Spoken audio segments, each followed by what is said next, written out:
Sesi kita kali ini kita akan mempelajari tentang cakupan praktik PR. Jadi apa saja yang dicakup dalam tugas-tugas seorang public relation, ya. Terdapat fenomena public relation meningkat ya perannya, sedangkan media cetak menurun. Kenapa demikian? Karena ada pekerjaan-pekerjaan public relation itu yang kemudian seperti menimpa fungsi dari media cetak gitu. Public relation kan berfungsi untuk memberi informasi kepada publik gitu ya. Melalui press conference, public release gitu ya. Nah, ternyata kerja-kerja public relation itu pada satu titik bisa juga menghilangkan fungsi media cetak gitu. Jadi public relation bisa langsung memberi informasi kepada publik gitu dan seperti menyaingi media gitu ya. Nah, salah satu konsekuensi pertumbuhan komunikasi profesional terjadi penurunan jurnalisme yang kritis. Nah, kita hidup dalam sebuah masyarakat yang pasokan informasinya dikendalikan.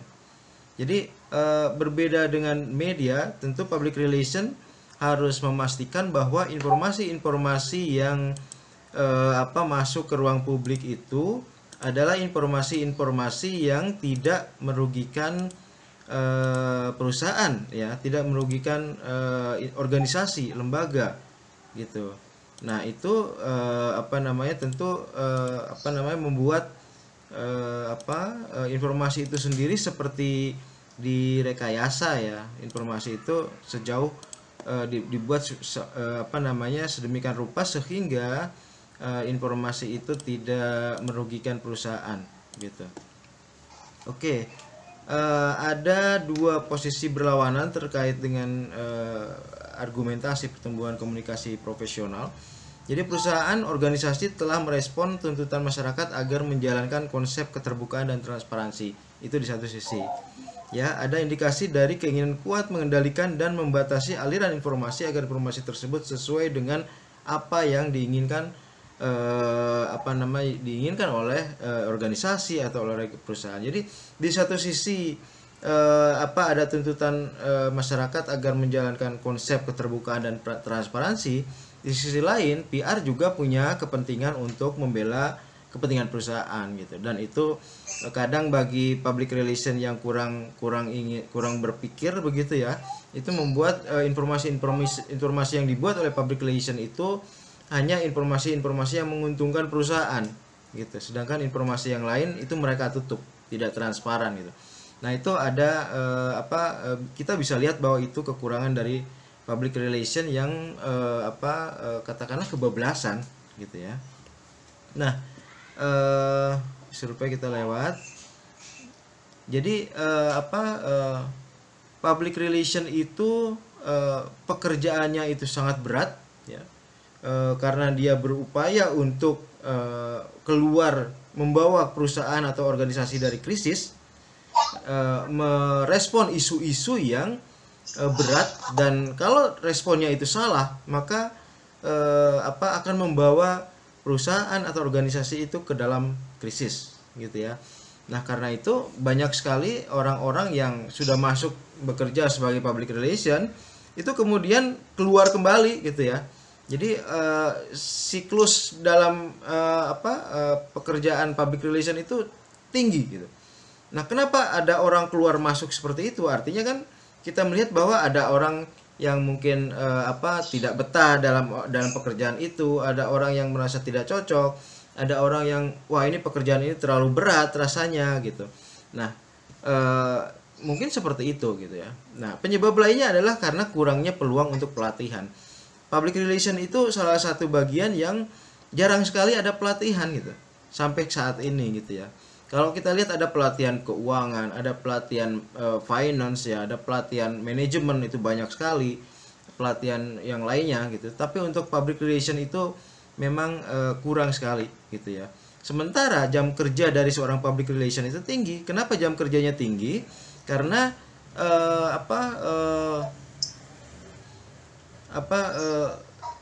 pekerjaan public relation itu menuntut respon yang cepat gitu ya. Nah, karena respon yang cepat, jadi sebenarnya seorang public relation itu harus siaga 24 jam, 7 hari seminggu gitu. Misalnya dia bekerja di Pertamina ya. Begitu misalnya pada jam 3 pagi ada pipa gas Pertamina yang meledak katakanlah gitu, atau pipa minyak yang bocor dan menyebabkan kebakaran, maka jam 3 pagi juga itu dia harus bersiap-siap untuk membuat laporan gitu ya. Bersiap-siap untuk mengecek lapangan, meneliti ke seluruh bagian-bagian perusahaan apa yang terjadi, dan kemudian secepatnya bisa melakukan press conference gitu ya. Secepatnya bisa melakukan memberikan informasi kepada publik gitu ya. Jadi harus cepat, karena kerjanya cepat itu maka jam kerjanya sebenarnya tinggi gitu. Tidak peduli dia jam berapa, kalau itu dibutuhkan dia harus bisa gitu ya. Kita lihat misalnya kalau ada bencana atau apa ya, bencana jam 12 malam misalnya, jam 3 pagi seorang public relations atau seorang humas itu sudah harus bisa melayani wartawan gitu. Jadi sangat tinggi jam kerjanya itu ya. Sementara pelatihan juga sangat kurang. Nah, kemudian ketidaksukaan bekerja di industri yang telah diberitakan buruk oleh media massa. Jadi banyak sekali memang kejadian bahwa public relation itu terpaksa menutupi keburukan di perusahaannya gitu. Nah, ini banyak peristiwa seperti itu kemudian memunculkan image bahwa public relation itu kerjanya suka memanipulasi gitu ya. Memanipulasi informasi, hanya yang baik-baik dikeluarkan, kemudian yang buruk-buruk ditutup gitu. Nah, itu citra buruk gitu ya. Kenapa orang tidak betah bekerja sebagai seorang public relation? Karena citranya yang buruk gitu. Selain tadi tuntutan jam kerja juga tinggi gitu ya. Oke, itu terkait dengan public relation. Tapi apapun peran public relation itu sampai sekarang semakin penting ya, semakin penting karena semakin perlunya perusahaan menjaga image ya. Perlunya perusahaan menjaga nama baik gitu. Nah, bagaimanapun PR itu akan tetap ada ya, humas itu akan tetap ada, dan tidak mungkin suatu organisasi besar, suatu perusahaan besar itu tanpa ada humas atau public relation gitu ya. Nah, public relation itu sendiri akan terbagi dua ya, ada yang in-house PR.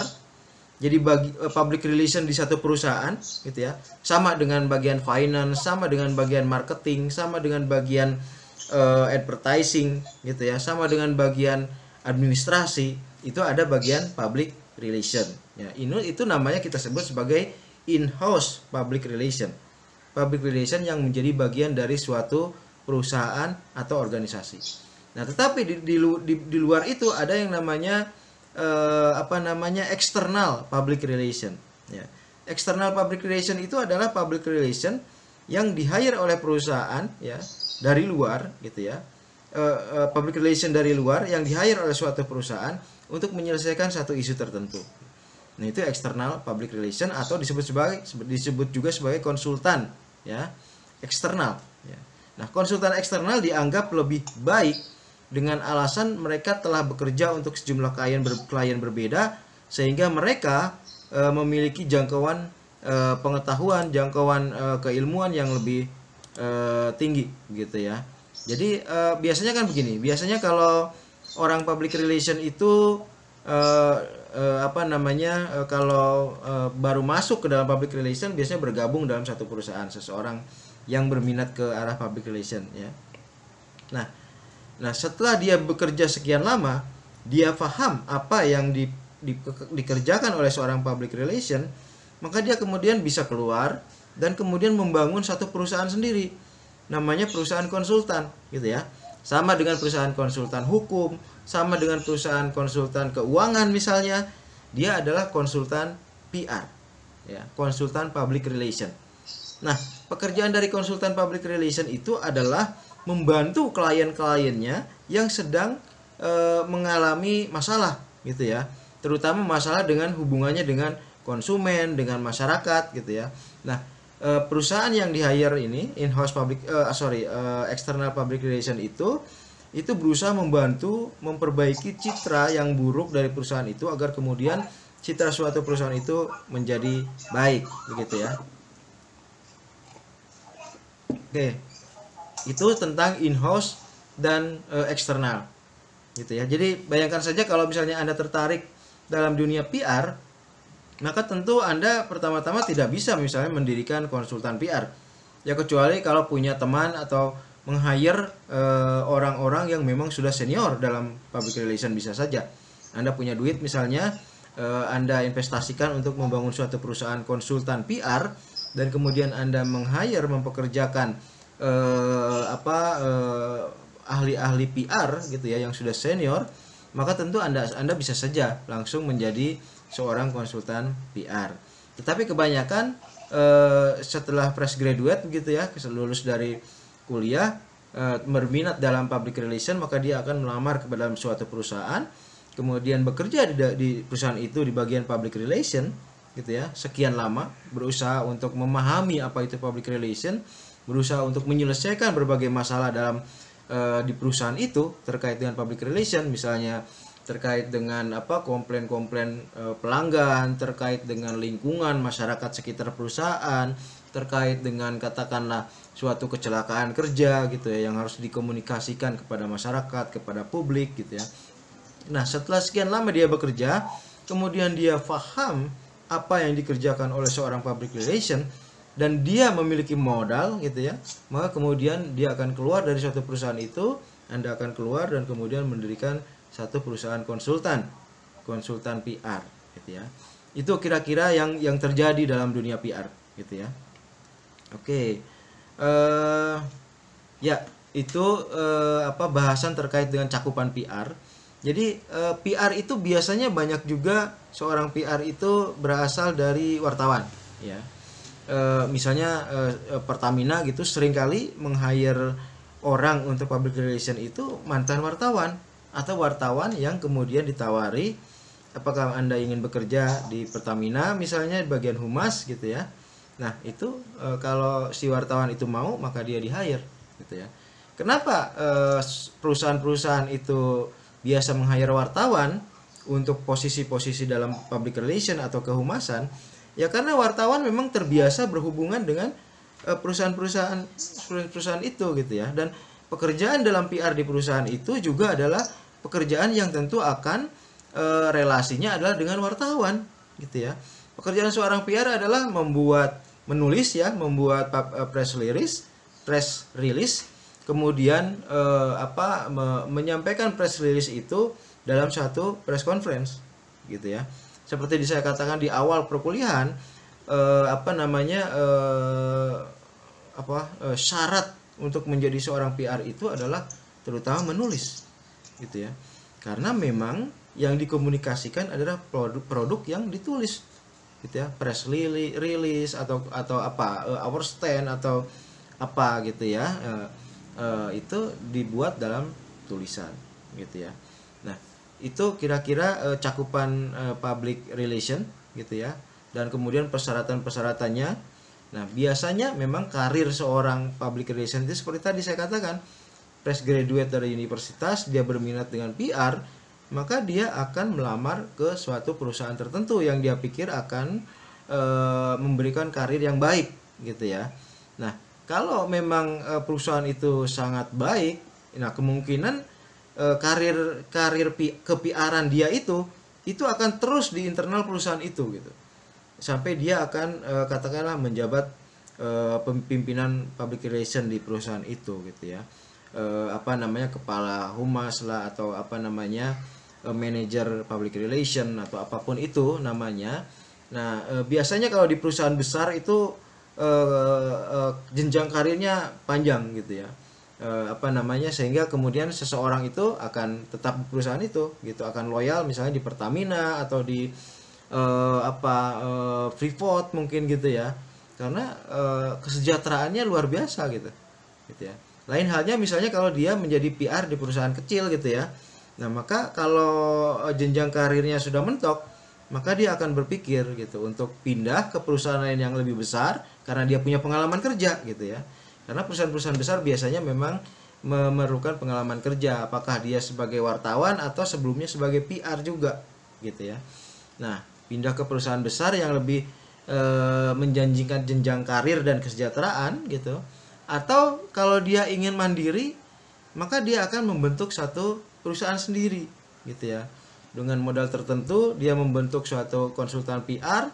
Modal ini kan bisa modal finansial, bahwa untuk membangun sebuah perusahaan tentu perlu modal uang gitu ya, tetapi juga modal jaringan gitu. Tidak cukup hanya dengan modal uang gitu ya. Membangun satu konsultan itu harus sudah ada jaringannya, karena begitu dia berdiri itu harus langsung punya klien, kalau tidak maka akan menggerogoti keuangan perusahaan gitu ya. Nah, jaringan ini penting sebagai klien pertama gitu ya, klien-klien pertama. Kalau sudah punya jaringan seperti itu, perusahaan konsultan jalan itu nanti akan membesar gitu ya. Itu kira-kira jenjang karirnya. Nah, cakupannya tadi saya katakan bahwa PR itu akan semakin penting, PR itu akan semakin menentukan satu nasib dari suatu perusahaan atau organisasi, dan cakupannya itu luas gitu ya.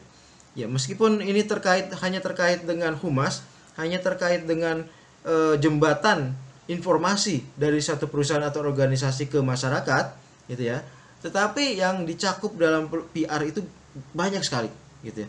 PR juga bisa terlibat di dalam marketing, bisa terlibat di dalam advertising seperti di kuliah-kuliah kita sebelumnya gitu ya. Meskipun memang tidak langsung menjual barang, tidak langsung mengiklan, tetapi PR itu menjadi semacam desain awal gitu ya, pembentuk desain awal untuk mereka gitu ya. Kemudian PR juga menjadi bumper perusahaan atau organisasi paling depan gitu ya. Kalau ada keluhan, kalau ada ketidakpuasan masyarakat, kalau ada tuntutan kerugian gitu ya karena operasional perusahaan, maka biasanya PR yang di depan gitu ya. PR yang di depan berhadapan langsung dengan masyarakat gitu ya.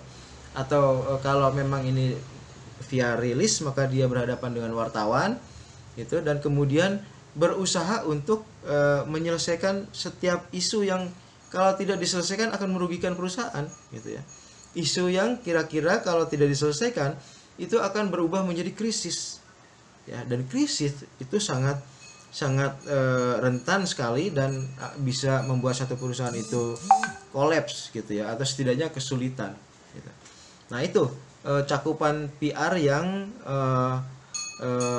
pekerjaannya itu memang terbatas pada menjembatani antara perusahaan atau organisasi dengan masyarakat, tetapi yang dijembatani itu sebenarnya sangat luas sekali, gitu ya. Karena itu memang seorang PR itu harus terus mengikuti perkembangan, harus terus mengikuti informasi, karena kalau tidak maka dia tidak akan mampu untuk memberikan solusi-solusi yang baik bagi perusahaan atau organisasi gitu ya.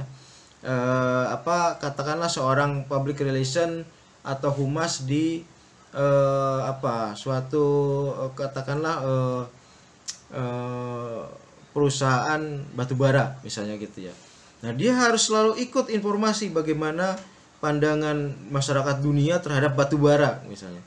Kalau suatu saat katakanlah masyarakat Eropa sudah memandang negatif batubara karena banyak memberikan polusi misalnya, nah maka PR lah yang harus maju ke depan untuk memberi penjelasan apa keuntungan batubara kalau batubara ini tetap di order dari mereka gitu ya. Itu jadi sangat luas sekali cakupan dari seorang PR. Seringkali seorang PR itu berada di depan ya. Tentu untuk tingkat tertentu itu harus direktur ya, untuk harus pimpinan perusahaan, tetapi untuk masalah-masalah teknis seringkali PR dan didampingi dengan bagian teknis lainnya itu ada di depan untuk menangani berbagai masalah yang muncul. Oke, itu pembahasan kita kali ini tentang cakupan PR.